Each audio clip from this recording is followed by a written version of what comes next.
Welcome to our tutorial on how to prevent everyone from sending media in a Telegram web group on PC.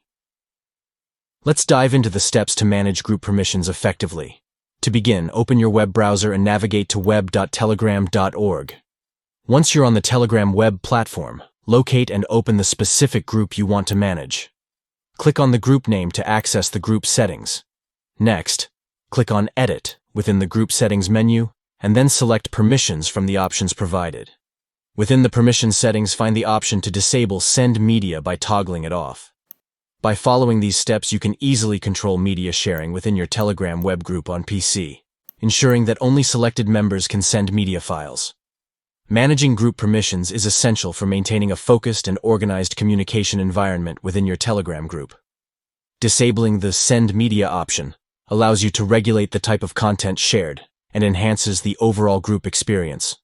Stay tuned for more tips and tricks on optimizing your Telegram group management and communication strategies.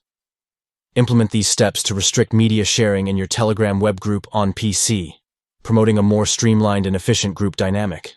Happy managing your Telegram groups on the web.